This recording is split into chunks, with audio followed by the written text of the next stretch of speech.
Gino Robair with GearWire.com. It's the AES 2010. We're behind the blue curtain with Steve Horowitz of The Code International, who is a composer, game audio designer, bassist, and all-around good guy. Fluffy guy, as a matter of fact.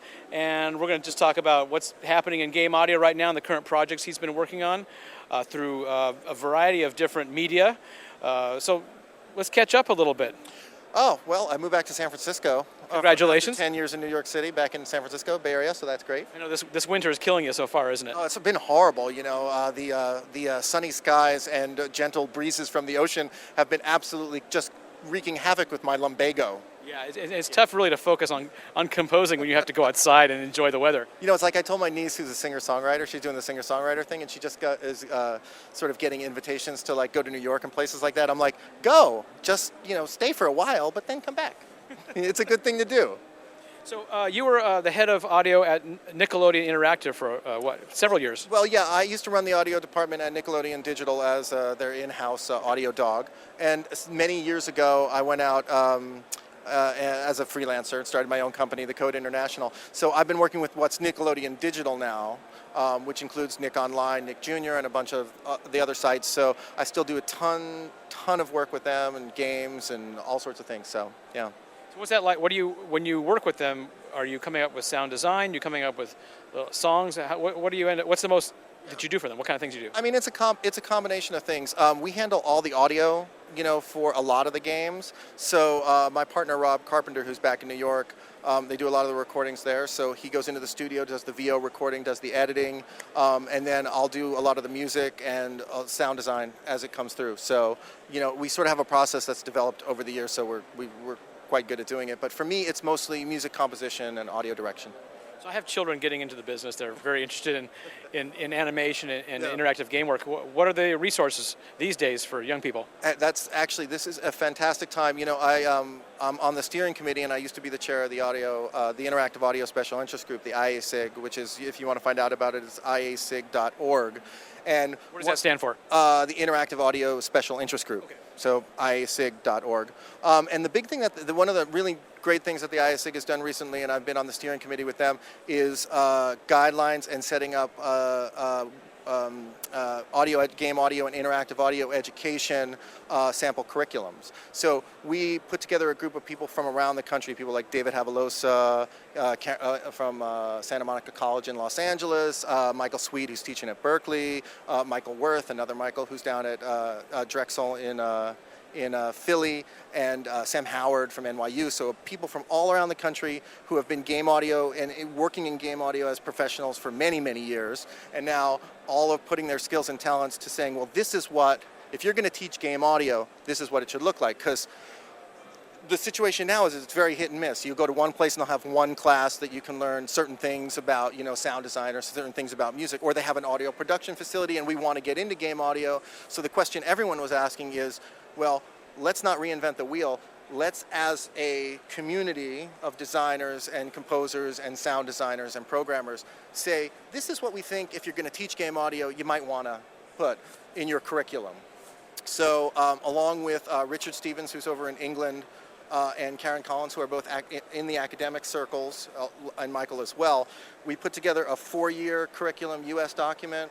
We put together a 1-year, what it would look as a certification course, and then Karen and Richard from the UK and from Canada also put an international document together.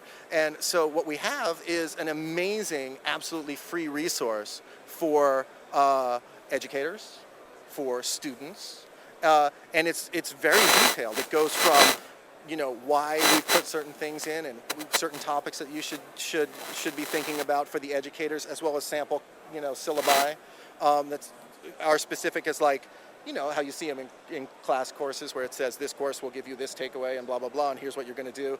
So from the specific to the general definitions of like what the actual audio roles are in the industry and what they are in different companies. And all that information is in there. So for students, for educators, for everybody, tremendous resource. What's been happening, and we just did a panel here at AES yesterday, and I should mention that Shiloh was on that panel from Expressions as well, because they're also doing a lot of stuff with game audio, that you know, there was a room full of either kids who were just getting interested. I want to be a game composer, like the question you asked, what can I do, where can I learn about it?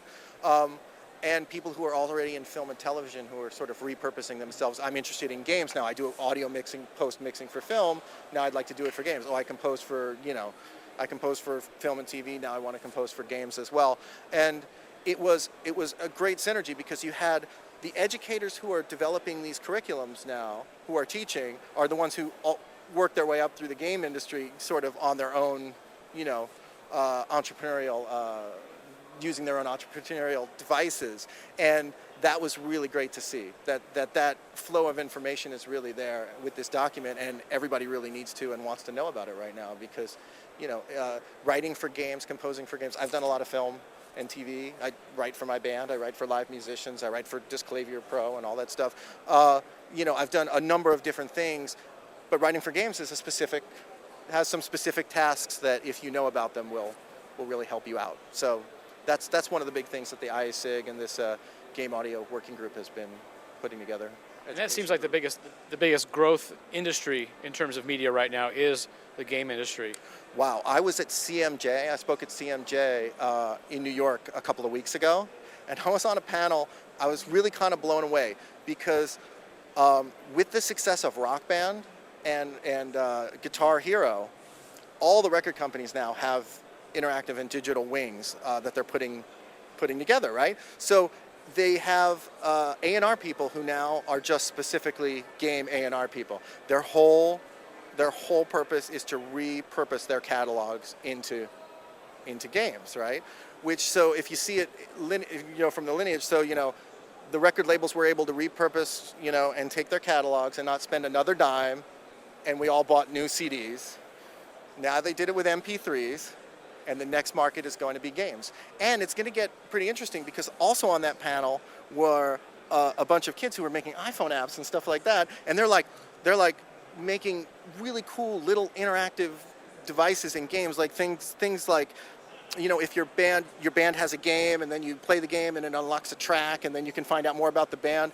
And it seems like the trend, not just to license, I think that's the basic play is to relicense music into these titles, but then once people are like, okay, how much Guitar Hero or how much of that can I take? The next level is really going to be is like Green Day, the game. It's like, well, what's unique about your band or what's unique about that would actually make a good console game? And it could get pretty interesting. Well, yeah, connecting with your fans on a level of working with things that they like to do, which is gaming, or not just giving stuff away, but allowing them to enjoy the process of earning it. So I guess as a way to think about it. No, and that was the point of these of the younger kids on this panel. It's kind of antithetical to me and maybe perhaps to you too. They were like clear, flat out their statement. I never listen to music or want to listen to music that's not attached to an interactive experience.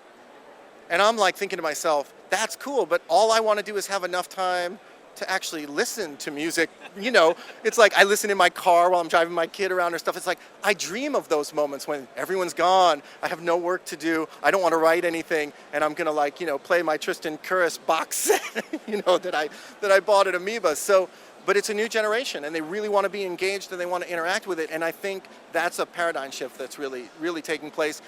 Games will be, and already are, and will be a very substantial music distribution medium. And people are going to look at it in different ways and come up with different apps for it and different ways to do it.